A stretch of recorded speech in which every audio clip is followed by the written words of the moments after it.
We don't get paid. Our payment is that we live.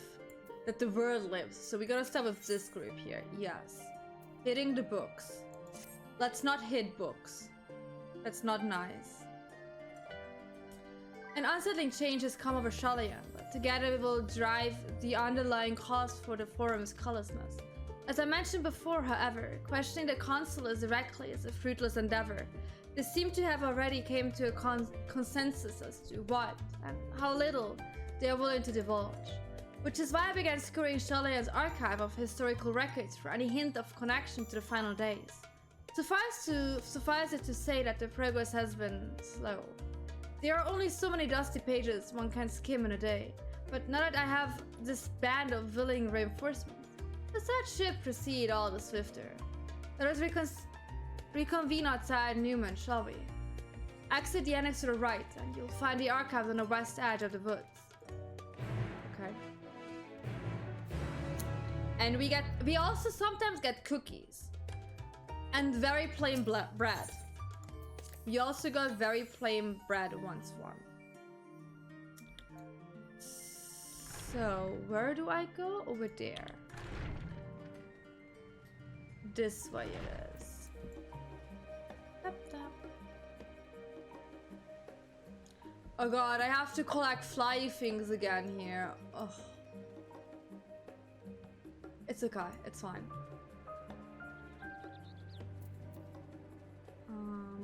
Also, actually, let me get this one here real quick first.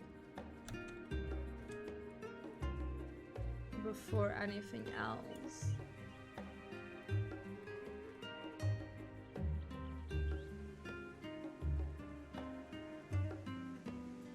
Back into the water. So.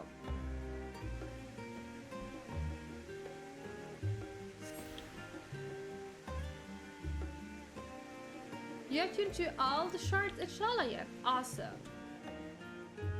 That was easy.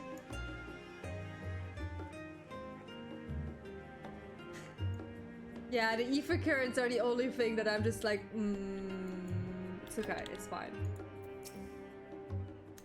My directions were easy enough to follow, I hope. In any case, you stand now before the doors of Numion, Shalyan's grandest collection of books and tombs. This building is actually only an entrance, and one of many at that, for the archives of Numion extend deep beneath the surface, like the roots of a tree. The vast halls of the Great Gubal Library pale in comparison to Numion's endless maze of subterranean chambers. Any citizen of Shalyan is free to enter and peruse its shelves. Well, most of its shelves. Only archons are afforded to access to certain restricted vaults. I've dispatched Yushala and Raha to investigate those. Meanwhile, Odyssey and Alfino will help me continue my search through the stacks open to the general public. Your status presents more of a problem. As a non-citizen, you are only permitted to browse the first floor. There is a giant library, and I'm not allowed to go in properly?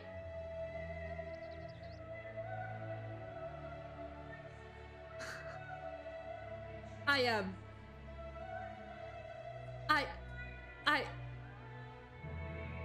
God damn it. When I see the Gunblade Tamamate, sure. Even so, there should be a number of books which touch up on Shalyan history or foreign policy. Your task will be to find Your task will be to find and study the relevant publications. I promise you, a working knowledge of those subjects will make it far easier to spot the sort of clues we're looking for. Let us be about it, shall we? I've told the others to meet us at the stone benches over there once they've found some promising tombs. Happy reading! I'm not okay. A giant fucking library. Look at this! This is heaven. And I'm only allowed to be up here. What happens if I just jump down? Nothing, because I can't. Look, I had to try that out, okay? Okay, let's start with a very brightly colored book. The title on the spin reads The Story of Shalyan. That sounds promising.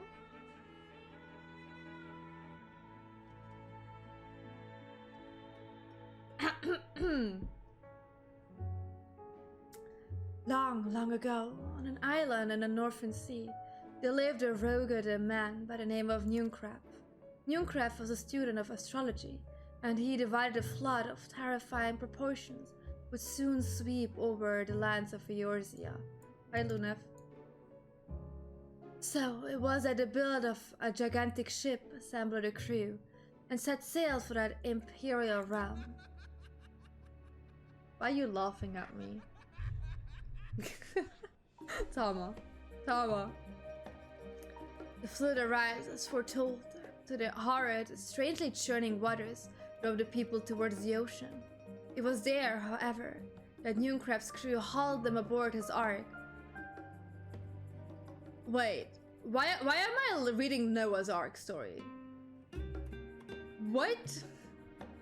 But the danger had not passed. Towering wave approached, threatening to smash the vessel to pieces. With only moments to spare, Nunkrap wove a mighty spell of teleportation. Okay, this is not like in the Bible anymore. Noah didn't have a teleportation spell. And shifted the entire ship to safety atop Abalatia's spine. Refugees from the surrounding regions huddled there alongside them, but it was not long before disputes over the dwindling supply of food led to violence and bloodshed. Saddened by the sight, Nunkrap gathered to him his crew and his grateful passengers, and abandoned the ark to those reddened peaks. A journey to the coast where they built a new ship, intent upon returning to the northern seas. They landed on the beach of an island, settled upon the very spot. That settlement prospered and grew, and in time, it became the city of Shalyan, we live in to this day. Okay, show me your weapon. Oh, that's so pretty. Tell me why can't I get a very pretty glowing weapon? It looks so cool. I'm just a tiny bit jealous. Just a tiny bit jealous. Tama, I want a glowing weapon.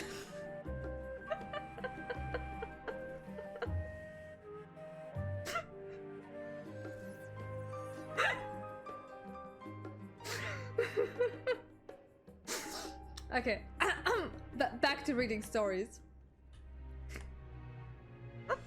It's fine, Tama, it's okay, don't worry, it's fine, it's okay. I'm just joking. Halfway. I would really like to have a glowing weapon, but it's totally fine, you don't have to make me one. Roads of Old, the colony. Let's read. Many years ago, on the banks of the Taliok and the Dravanian hinterlands, a Shalyan colony once thrived. This settlement was originally established as a mere outpost to study the ethereal sea in the year 1311, the 6th astral era. Scholars dispatched to Eorzea found the facilities wanting, and their demands encouraged a gradual expansion in structure and services. As rumors spread of a growing community of academics, the area was further inundated with Eorzean students, hoping to share in the renowned wisdom of the Shalyans. 50 years later, the Forum passed a motion to recognize what had become a flourishing town as an official Shalyan colony. Eorzean residents took to calling the colony itself Shalyan, which led to no small amount of confusion when discussions turned to the subject of the motherland. In response, some Shalyan inhabitants, if pressed for a name, would simply refer to it as Emporium. Following the Exodus, however, goblins and treasure hunters claimed for themselves a corner of the abandoned colony and gave it yet another name. Idleshire. Oh, we were there. The following chapters go on to introduce the most prominent features of Idleshire. This book does not appear to contain additional information on the Forum or cover the history of the Shalyan motherland in greater detail. That's okay.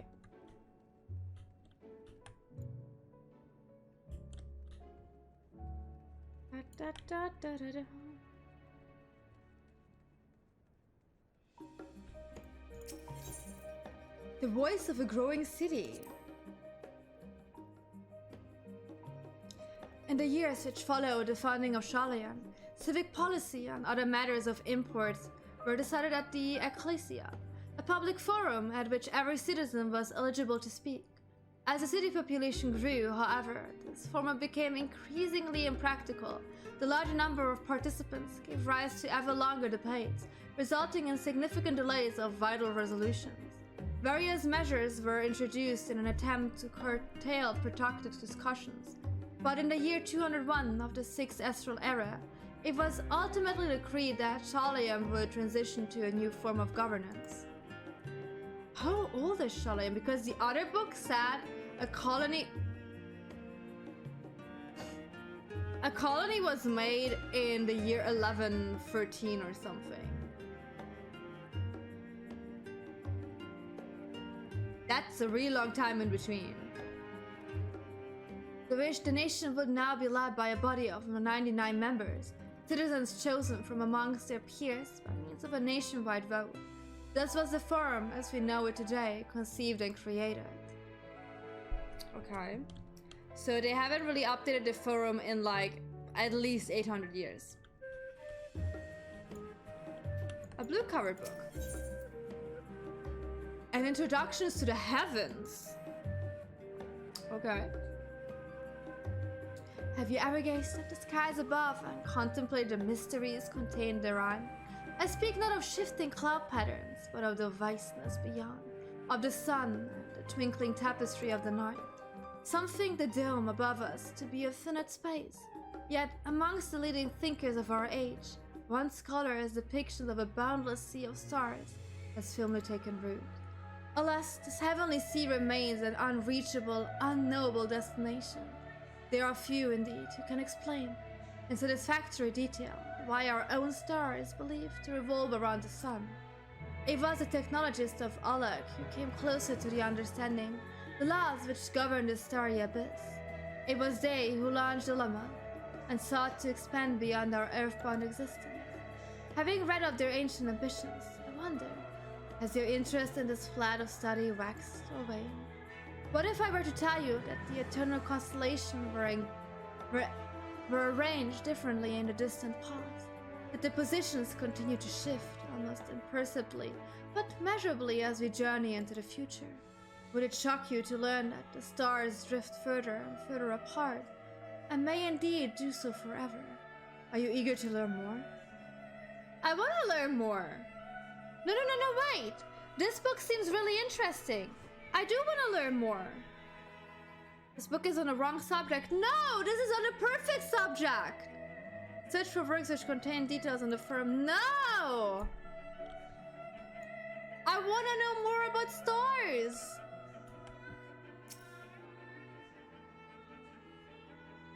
Hello? Forever 20 Summers. That sounds like a love book. My beloved seeker of knowledge, have you ever put learning before your health and neglected to feed and rest your body as you should?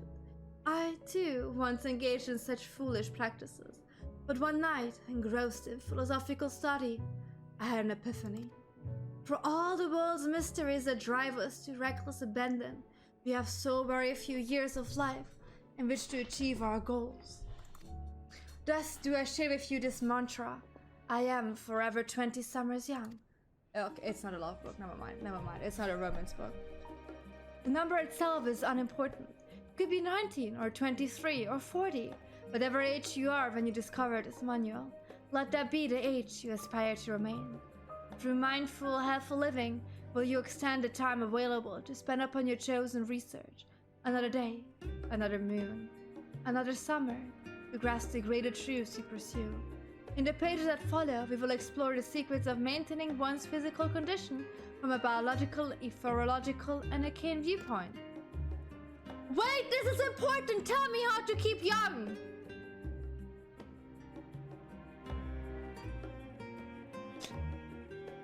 I wanna read these books. Game, give me. You can't just start and then just not follow up. This book isn't the wrong subject, but it is the subject I want to read about.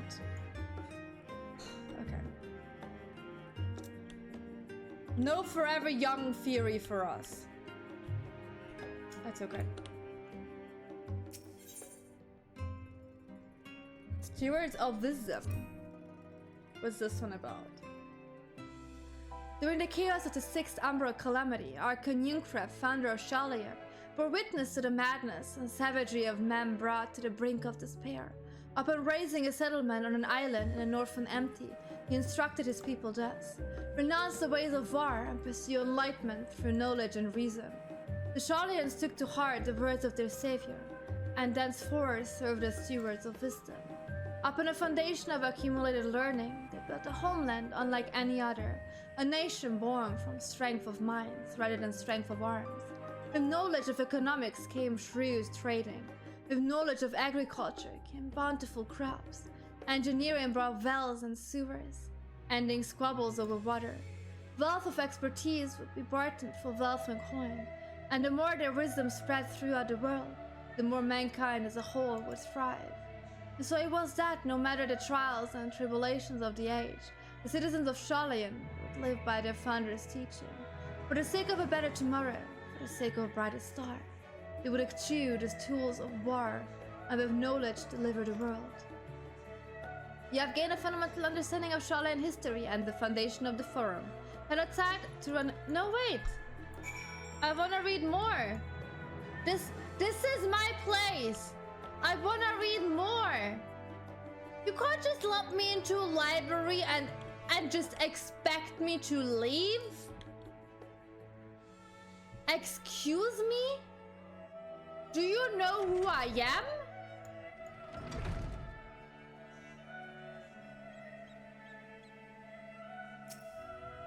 Not okay. Not okay.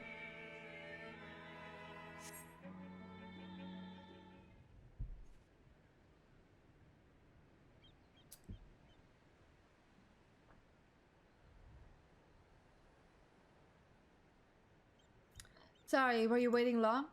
I wasn't allowed to read more books, else I would have been the last one to leave. I wanted to make sure I borrowed at least a few promising volumes. Alfino and Krill should also be along shortly. I was delayed in similar fashion. As far as I could see, no titles in the Archon stacks mentioned the final day specifically, so we have no choice but to start with the tangentially relevant tomes, if there are even that. At present, the plan is to skim through as quickly as we dare and share our discoveries as we make them. It would have been nice to invite everyone to the estate. Plenty of comfortable places to read, and a ready supply of hot tea. There is no glowy weapon for Reaper?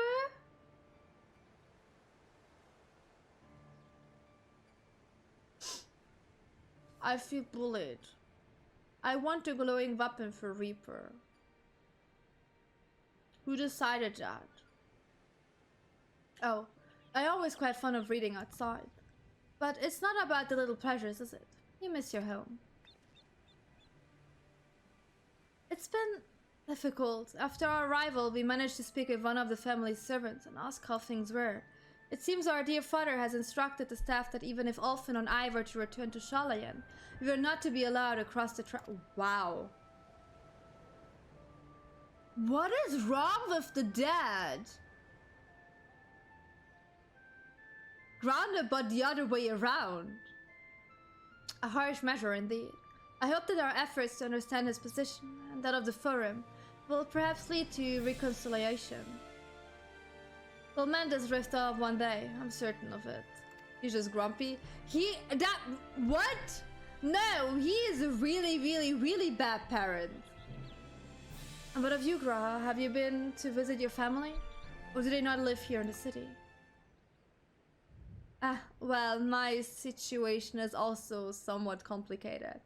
I was raised in Caelynx, yes, but I was born rather further away. In the southern reaches of Ilsebard, in fact. For generations, my people have dwelt in Corvus, the coastal region opposite to the island of Tavnir. The Elegants founded a city in that fertile land, and by ship brought in the subjugated tribes of the Mikotes to serve as laborers. So you guys were just like slaves? I only have the thing on my eye. Of course, the massive earthquakes of the Fourth Umbral Calamity brought an end to the Empire's reign, and when the Fifth Calamity froze the seas solid, many of the tribes still living in Corvus braved the journey back to Eorzea. My ancestors, however, choose to remain that they might prevent the remnants of elegant technology from being misused. Isn't Chorus under Galilean rule? Oh no. For the past 50 years, yes, some semblance of local culture remains, as is the case for most imperial provinces. But Golemald renamed the region Locus Ammonius. When I was a boy, a nearby town came under the jurisdiction of an illustrious imperial family, the nobles' house of Darnus. Do I know them? Oh, the music is so good.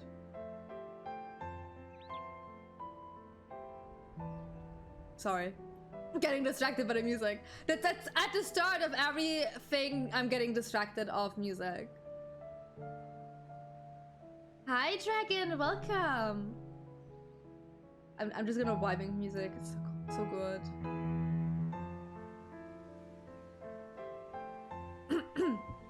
Back to the story. Back to the story. House Darkness demonstrated a singular interest in elegant civilization, so my tribe was forced to consider a plan of action. For some time already, voices have been raised in favor of abandoning our ancient customs. After all, the Elegian Eye no longer passed our eldest children as reliably as it once had. Fear of discovery eventually tipped the scales, and the decision was made to bury our ties to the knowledge and traditions of Alag. As the lost child born with the Elegian Eye, I was given over to the custody of friends in the students of Baldesian, who had mere registered as a Shalayan citizen. I never even considered. Forgive me, it was an unkind question. Even Fenker was taken in by Arkan Luswa, was he not? Stories of adopted wives and rescued orphans are more common among Shalayans than you might think. Yet, regardless of our origins, we are all provided with an equal opportunity to learn, and with sufficient what are all these words? Perspicacity? We outsiders can even earn the vaunted title of Arkan. This is exactly why I have such love for this country, and why I wish to remain a nation of which its citizens can be proud. You're here, another good reason to get to the bottom of the forum's stubbornness, aside from the trifling matter of our impending doom. Excuse us while we try to make some headway into these booksnakes. More company should be arriving any moment now.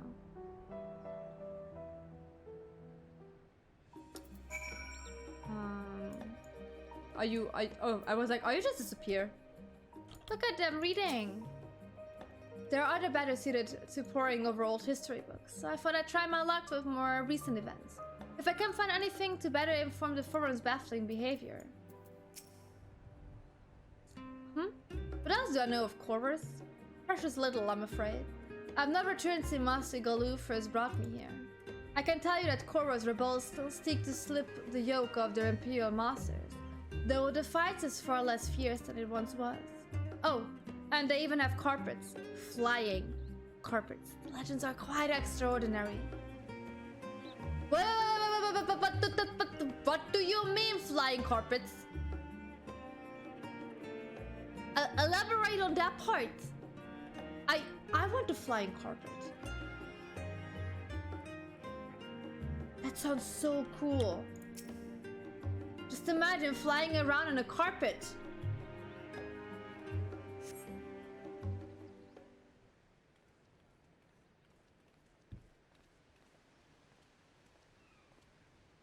We returned before our selection. Although I must say the picking were quite slim indeed. Mr. Skrill has already flicked through every history book devoted to disasters, and more than a few which barely made mention of them. As such, we will be looking into research papers on the Umbral calamities, as well as articles written by prominent forum members. Perhaps the knowledge of the final days comes from an unexpected source. Speaking of which, might I ask you a few questions related to the final day? Me? How would I know? There's a carpet mount? I better fucking hope there's a carpet mount. I'm the only one here who didn't witness the events of Amarel firsthand, and fear I may be overlooking critical details. Oh, that event. I see. My thanks. Now, where to begin?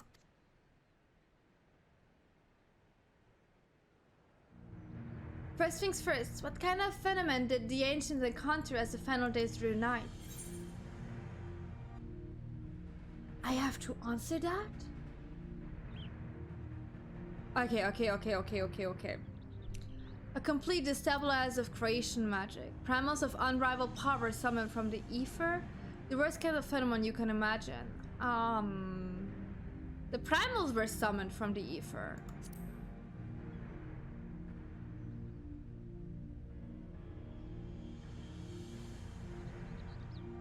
Okay, they were summoned after the final days arrived. Never mind that.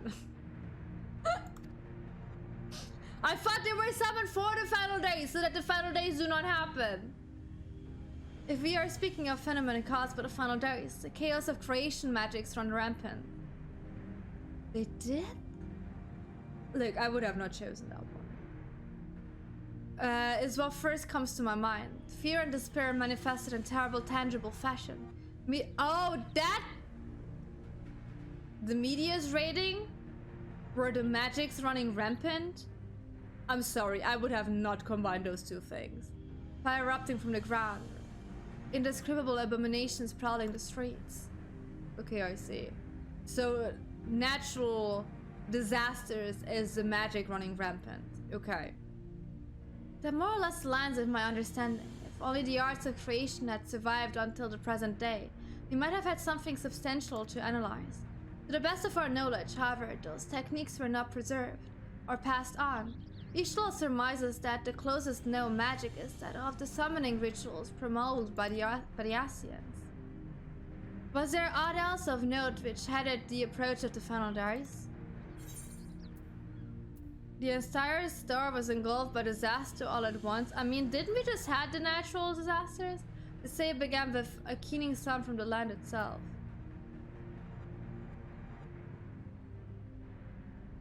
This one? I don't know, man. I think you might be misremembering. I do, because I don't remember. And the Amarotin spoke of a keening sound that... I love you lots and Thank lots you and for lots. your follow, Rain. Welcome. Welcome to me choosing the wrong answers every time I get the option to do so. The Amaroti spoke of a keening sound that rose from the land itself just before a region was visited by a catastrophe. We never did hear this sound ourselves, of course, just we were into the midst of the madness. So the ground was crying out, you say. To be considered the harbinger of doom, it must have been quite distinctive, and probably quite loud. I have to speak with one of Numoran's Mehmets and ask after any book which make mention of such a sound. Last but not least, oh god, would you describe how the ancients sought to quell this unprecedented calamity? What definite action? Didn't they summon the primals then? They knocked Dalamut from the sky? No.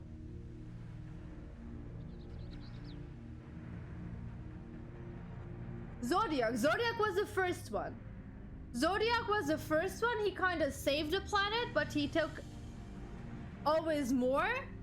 And then people got scared, and then they summoned Hydaelyn.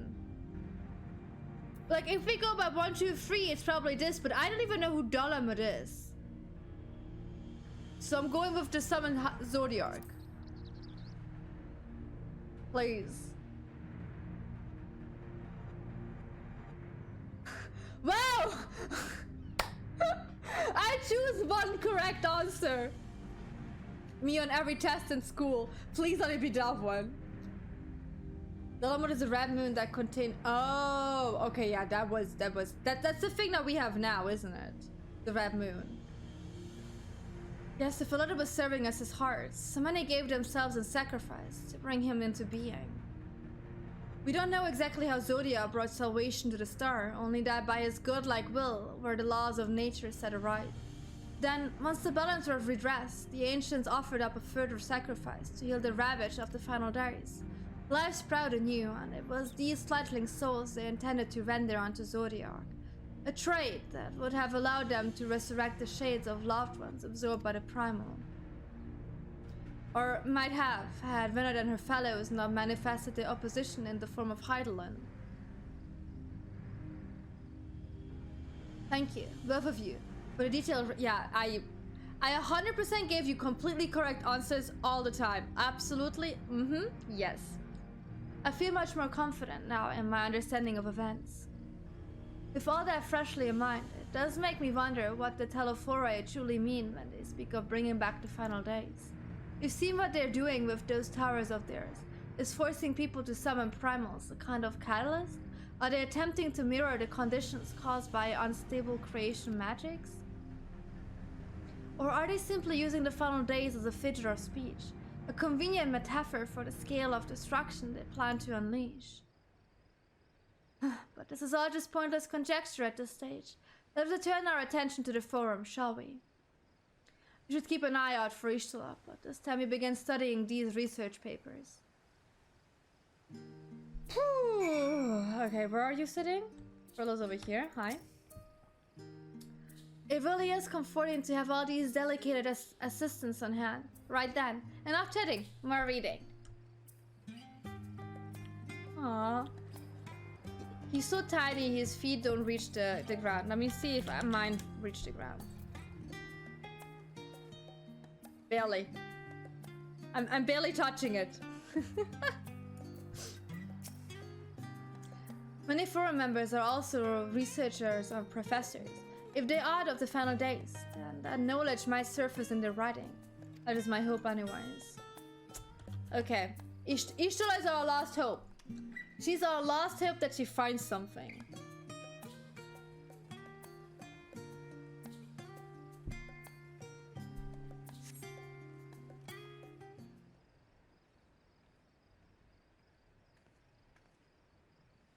I'm the last, am I? Well, my extended search of the Archon's text produced 1 or 2 possible useful books.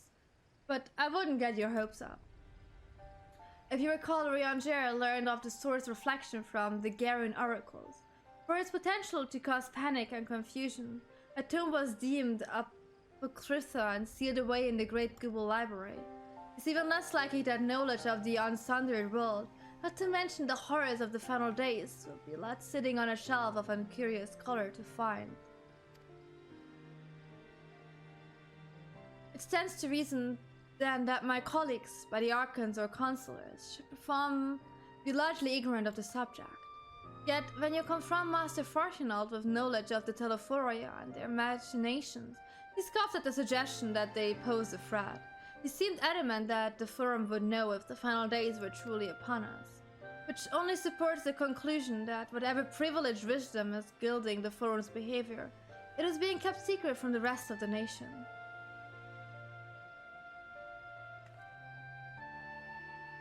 Not that I mean to excuse myself from reading duty, whether they contain mention of the final days or no, these books could yet hold something of value. You were thinking of leaving, were you? There's plenty of work for everyone. No, I want to read books!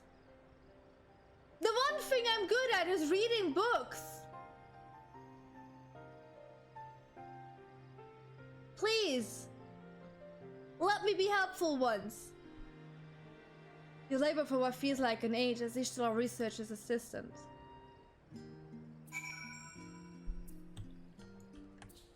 That woman brought out a few books. Look at everybody else. He has like 3 or 4. He has like 5. She has like 2 and gave up. Krill had like 2 and gave up. And sorry. Ishtal decided to like bring out half the library.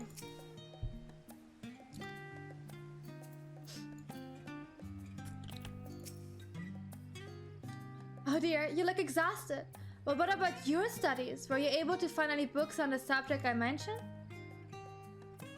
Then the day was well spent. Should you wish to read them again, I remember that the reference desk will point you in the right direction. For the moment though, I suggest you take a well-deserved rest. You might be occupied with our research for quite some time. Okay.